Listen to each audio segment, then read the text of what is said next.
for customers. Now, according to the Major Energies Market Association of Nigeria, the landing cost at over 762 naira. I think this information is actually very sorry. Again, Major Energy Marketers Association of Nigeria said the land cost of petrol as for importing averages 62 naira expensive than the rate they are selling. All right. So, while Dangote's ex-Gandri price remains at 699 naira, but even the difference, even with the difference, importers still adjusted prices to compete with the Dangote-backed MRS. So, this is what we are looking at right now. We are looking at importers. There was, just a few weeks ago, there was a war between the NMDPRA boss, Ahmed Farouk, and Dangote, which the man ultimately resigned. But it was around, do not give license to other people to import petrol and all the rest. Now, if the landing cost is 762 naira 38 kobo, Dangote sells at 739 naira, and they are selling below Dangote's price. That something is happening there. The math is. Are we looking at deliberate attempts to ensure that one person to control the market? Deliberate attempts to ensure that one person to control the market even means running at a loss, or there's somebody's covering the cost. Subsidy is being paid somewhere, because ultimately, when I have the benefits, this last week into Abuja and other northern states. It's a pricing war. Let's start by saying that all these various parties are business people. Right. They are capitalists out to maximize profit. Nigerians are highly sentimental people, and the sentiments right now go with a Dangote because Nigeria as a people, as a government, failed to ensure that our refineries, the state-owned refineries, are working at the maximum.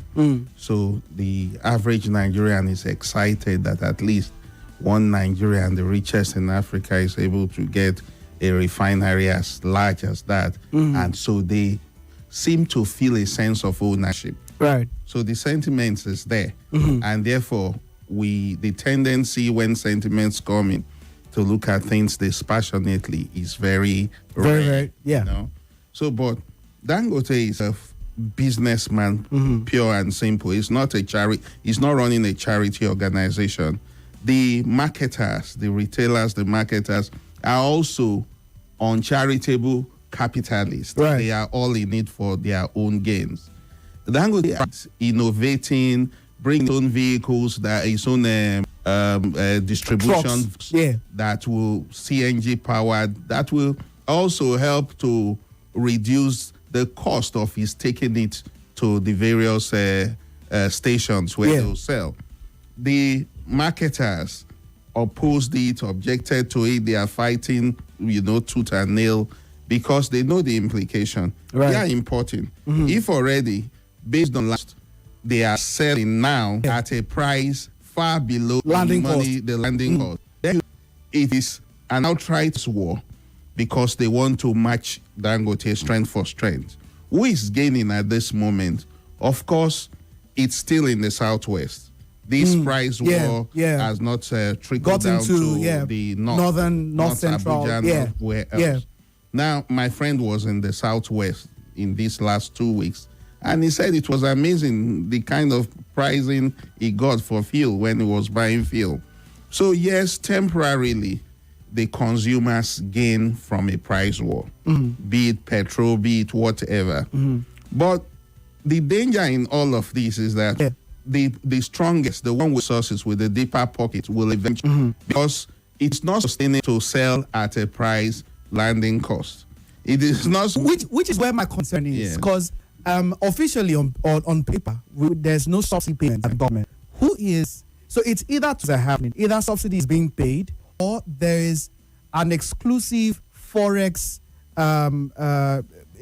cheaper forex incentive for importers, such that they can have something. I'm curious, really. I don't think it is subsidy. Okay. I just think that Cabal and Matters want to come and see how they can wrestle Dangote. But I think there's no wisdom in that, because there is no way for a man who produces in Nigeria and you who is importing. In the long run, no matter how long you go, Dangote will be recording losses, as it were, now, with the except, of course, for the ones he's exporting. Right. Okay?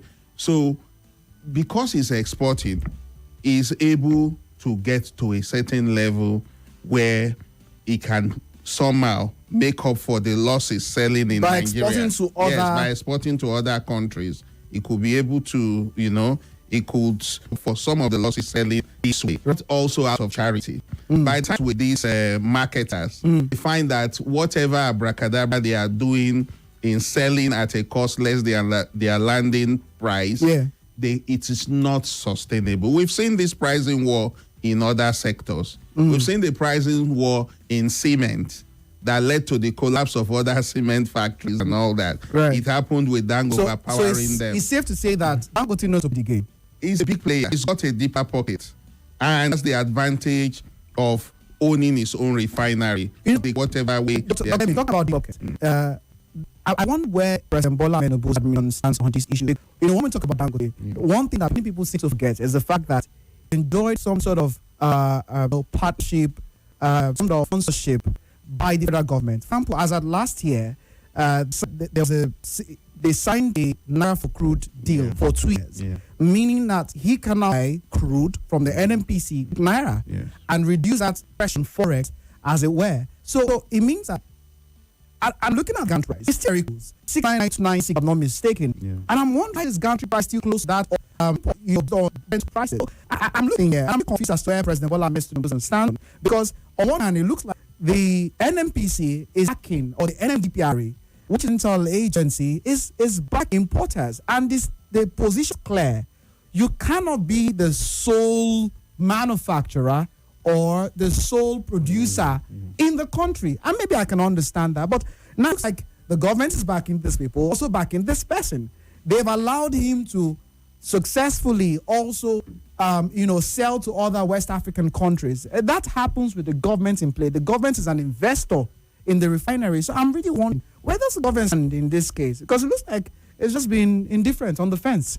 Okay, for instance, government also persuaded by is conscious of the sentence of the Nigerian, right? That buys into with the ownership since the century. Government is conscious of that one. Two, Dangote refinery also helps government in terms of the number of employment, which helps government to meet up with addressing the issues of unemployment. God cannot provide unemployment; it has to make an environment for businesses or companies to live.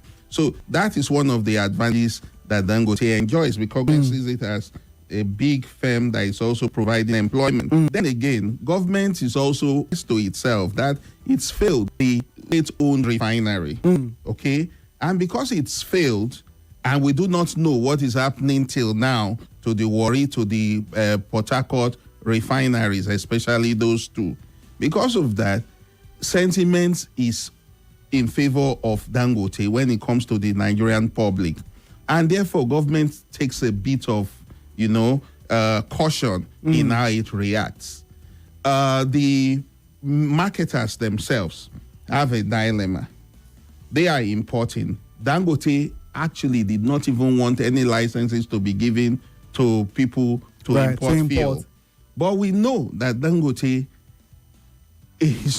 will not at the moment be able to meet the local consumption. Yes, there was the release recently of how much had been consumed the Nigerian people of the field. And what is one case is also important. Is there an arrangement where it meets the local needs first before then?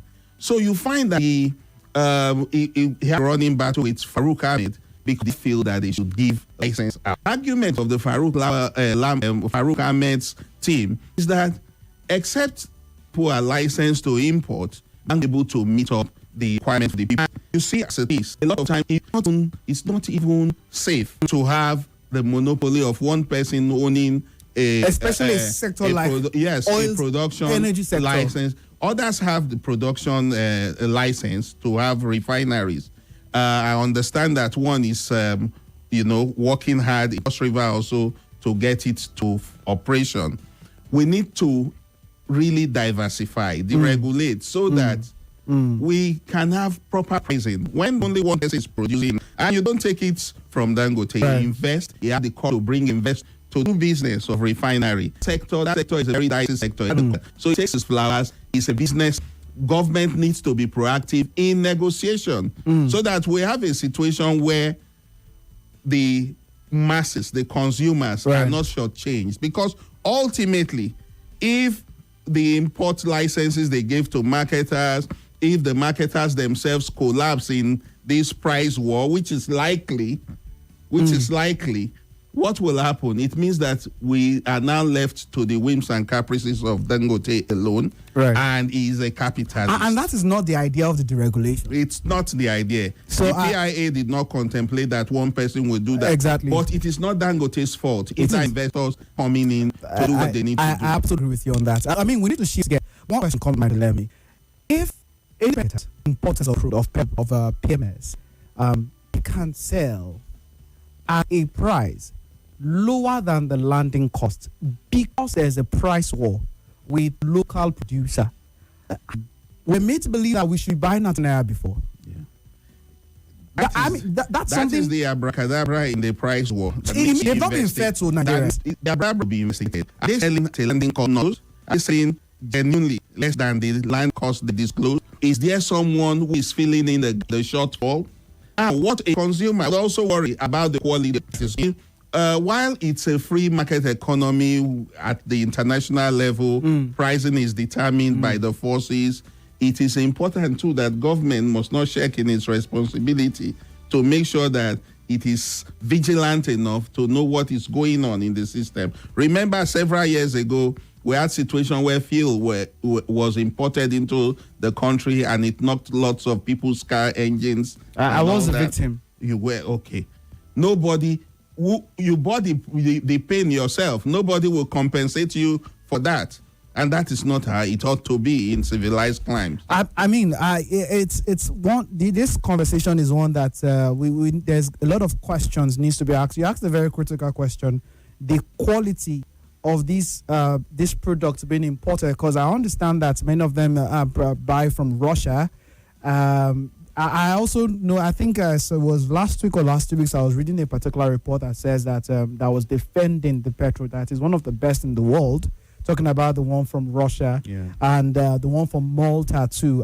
I'm not sure now, but I think Nigerians deserve. It's just like this is consumer protection here, where Nigerians ought to be protected as consumers. Or like you said, I shouldn't buy petrol just because it is cheaper, because something is not adding up. And I think we need to be asking the right question. Even if we're benefiting, I would rather spend that extra 6 naira, 10 naira and buy petrol I know that would conserve and keep my fuel pump and injector and will burn at the normal rate, not faster. Exactly. And you go back to the petrol station. The math is not adding up, ladies and gentlemen. We need to ask questions.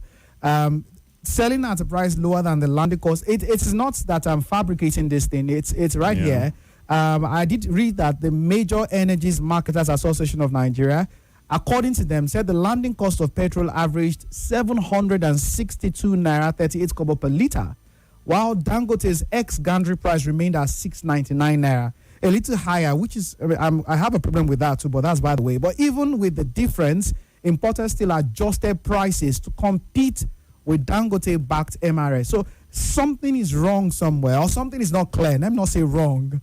Wrong is not the right word to use. Something isn't clear somewhere. But we need to shift gears, Dr. Lemmy, so that we can allow our callers to be part of the conversation. So let's switch to from energy to security.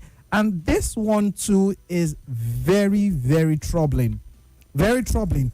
I think over the last 2 years, especially the last 1 year, security concerns have been one of the biggest issues of the back burner on as far as the nation is concerned, and this concerns me. This is troubling. So the report says ISWAP terrorists acquire more drones, plan coordinated attacks on Nigerian troops. So this is not the first time they are doing hard targets, where they are targeting troops, military bases. And I think they do that when they want to make a statement.